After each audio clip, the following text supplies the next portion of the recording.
सभी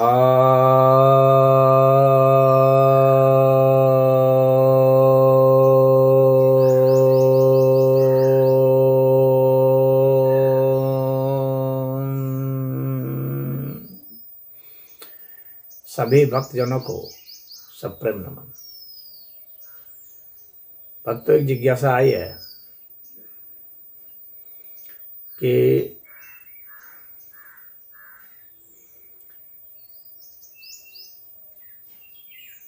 बुद्ध ने क्या दास प्रथा का विरोध किया था, उसका अंत किया था? गुलामी की प्रथा और दास प्रथा में एक अंतर है। गुलामी की प्रथा हमें अरब देशों में और पश्चिम के देशों में मिलती है। भारत में गुलामी की प्रथा नहीं थी, यहाँ दास प्रथा थी। दोनों में अंतर है। गुलामी की प्रथा में क्या है कि गुलाम बनाया जाता था, दूसरे पर हमला करके जबरदस्ती बना दिया जाता था, मजबूर कर दिया जाता था।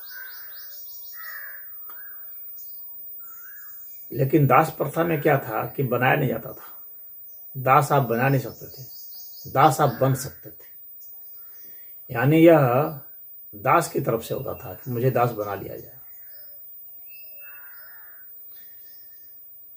जब मनुष्य अपने को पालने में असमर्थ होता था और उसके पास काम नहीं मिलता था, अपने परिवार को नहीं पाल पाता था, तो वह मुसीबत में अपने को बेच देता था, अपने को सामान के अर्थ में प्रयोग कर देता था कि मैं अपने आप को पूरा ही बेच देता हूँ ताकि मेरा परिवार चल जाए, और अपने को वह दास घोषित कर देता था। वह मनुष्य की अंतिम अवस्था होती थी अपने परिवार को पालने के लिए, अपने को आर्थिक मुसीबत से बचाने के लिए। तो वह स्वयं को दास घोषित कर देता था। अब उसका कोई खरीदार मिल जाता था तो, लेकिन दास के यहाँ अधिकार थे, वहाँ गुलामों के कोई अधिकार नहीं थे। यहाँ दास के अधिकार थे कि दास को भी मानवों का जो अधिकार होता है, खाने का, पीने का, रहने का, सम्मान का, वो अधिकार था। और यहाँ तक कि वह जो दास है वह मुक्त भी हो सकता था अपने दासता से। यदि उसने जितने पैसे में अपने को बेचा है उतना पैसा यदि वह कहीं से ला के अपने मालिक को दे दे, या उसके बदले उसके परिवार का कोई आदमी फिर कहीं से कमा करके ला के दे दे, तो उसे वह छुड़ा करके ले जाता था। ऐसा सिस्टम था यहाँ पर। वहाँ पर ऐसा सिस्टम नहीं था। वहाँ दास कभी अपने को मुक्त घोषित नहीं कर सकता था और उसका मानवाधिकार नहीं था। उसे वे मार भी सकते थे, पीट भी सकते थे, उसे अपमानित भी कर सकते थे, उसका यौन शोषण भी कर सकते थे। जबकि यहाँ पर ऐसा नहीं था। उसके मानवाधिकार यहाँ पर सुरक्षित बताए जाते थे। तो यहाँ की दास प्रथा ऐसी थी। यहाँ की दास प्रथा बस आर्थिक थी कि वह अपने को बेच सकता है और फिर अपने को छुड़ा भी सकता है पैसा अदा करके, या वहाँ पर कॉन्ट्रैक्ट हो जाता था मालिक के साथ कि कैसे छुड़ाया जाएगा, कितना पेमेंट करना पड़ेगा। कोई ज़रूरी नहीं है कि जितना वह अब मैं अपने को बेचा है उतना ही वो देना पड़ेगा। हो सकता है कि मालिक उस वक्त यह कहेगा कि अगर अब आपको जब कभी छुड़ाना होगा अपने को तो दुगना पेमेंट करके छुड़ा सकते हो। इस तरह से था। या अपने बदले किसी और को दास रख करके तुम मुक्त हो सकते हो, इस तरह से भी था। तो कहने का तात्पर्य था कि यहाँ की दास प्रथा भिन्न थी वहाँ की गुलाम प्रथा से। अब आते हैं बुद्ध के ऊपर। भगवान बुद्ध ने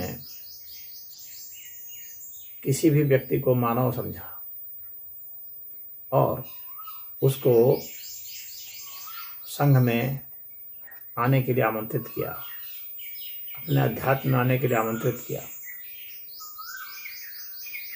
और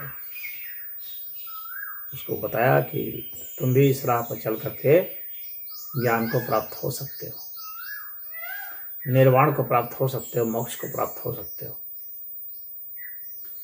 तो वहाँ पर बौद्ध धर्म में वहाँ पर दास प्रथा का मतलब नहीं रह जाता है, वहाँ पर मानव मात्र को माना गया।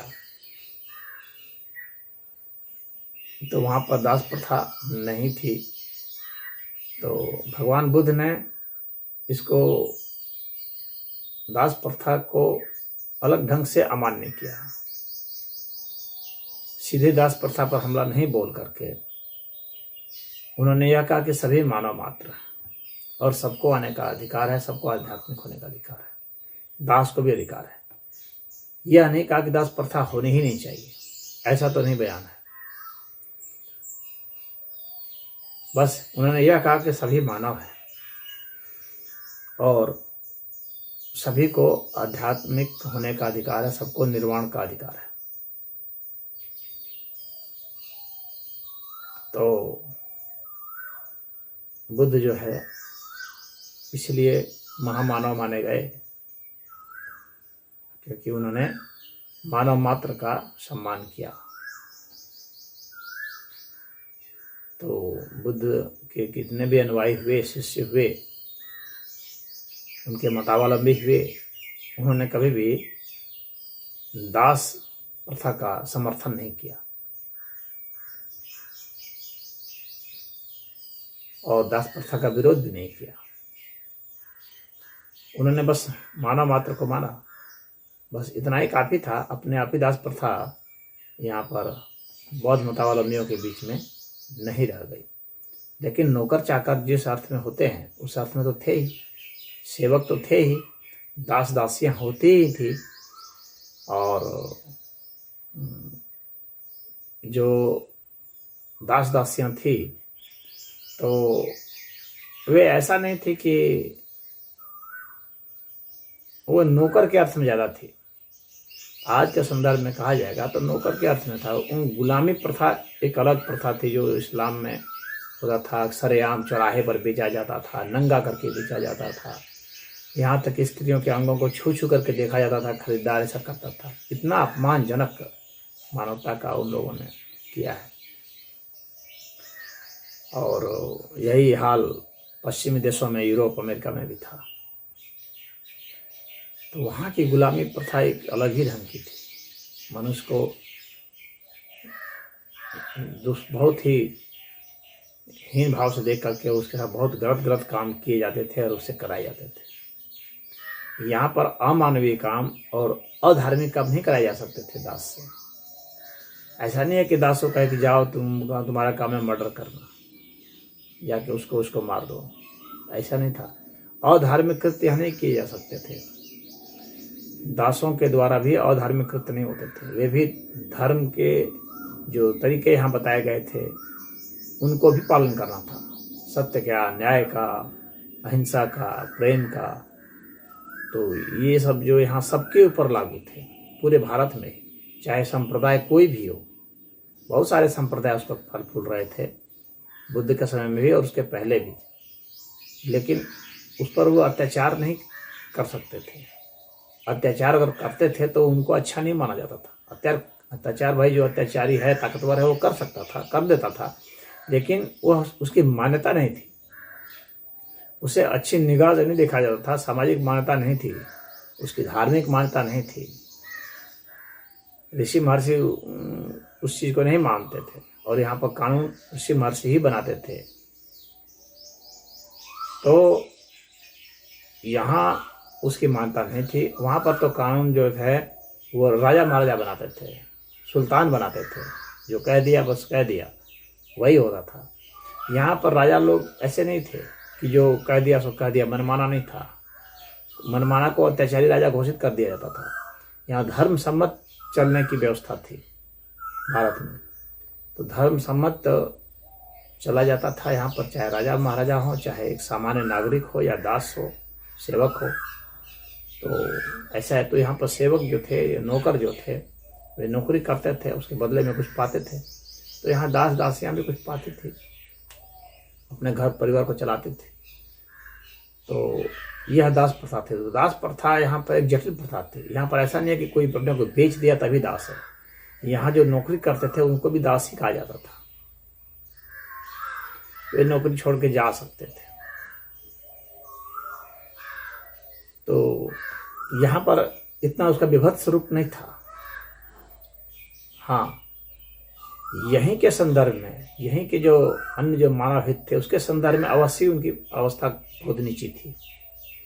लेकिन अगर गुलामी प्रथा से अगर इसको देखा जाए, तुलना किया जाए, तो यह उतनी खराब नहीं थी। यह काफ़ी अच्छी थी उस संदर्भ में, क्योंकि मानवाधिकार सुरक्षित थे।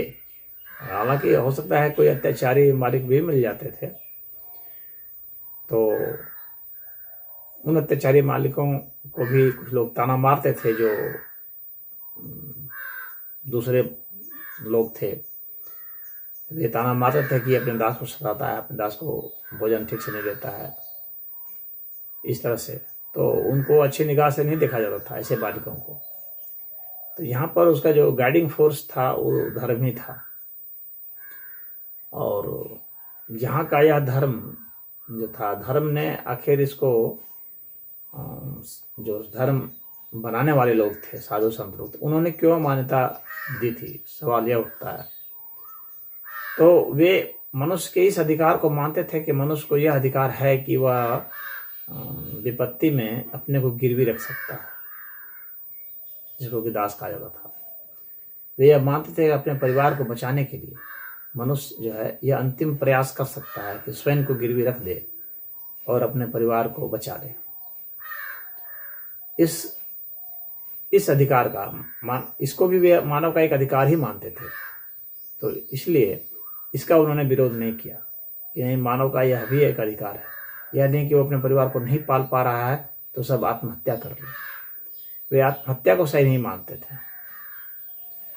तो कहे कि आत्महत्या करने से बेहतर है कि वह अपने को किसी को बेच दे, गिरवी रख दे, और उससे जो धन प्राप्त होता है उसमें अपने परिवार को उस मुसीबत से निकाल ले जिसका उसके पास समाधान नहीं है। संपत्ति उसके पास नहीं है कि वो बेच सके, तो वह स्वयं को बेच सकता है या अपने घर के किसी आदमी को बेच सकता है, गिरवी रख सकता है।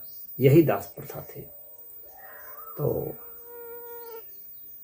बुद्ध ने इसका कोई विरोध भी नहीं किया था। उन्होंने बस सिर्फ कहा कि मानव मात्र को अधिकार है। लेकिन यह जो प्रथा थी बुद्ध के बाद भी चलती रही। लोग अपने परिवार को बहुत भारी विपत्ति में गिरवी रखने के लिए बाध्य होते थे, नौकरी करने के लिए बाध्य होते थे। उनको मेहनताना मिलता तो उनको मिलता था, अपने काम का मेहनताना मिल जाता था, उससे वे अपने परिवार को चलाते थे। उनको भी दास ही कहते थे, जिसको आज के हम लोग नौकर कहते हैं।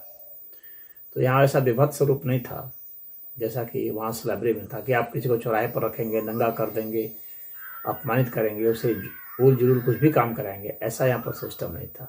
इसलिए उसके उन्मूलन का इस तरह का कोई बहुत सार्थक प्रयास ऐसा हुआ नहीं,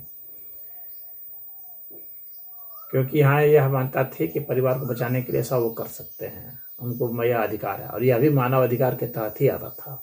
और अपने और स्वयं के परिवार को मृत्यु की ओर न ढकेल करके जीवित रहने के लिए ये अंतिम प्रयास था कि कभी ऐसा मौका आएगा कि वो फिर अपने को खड़ा कर सके। तो इसमें इतना ही।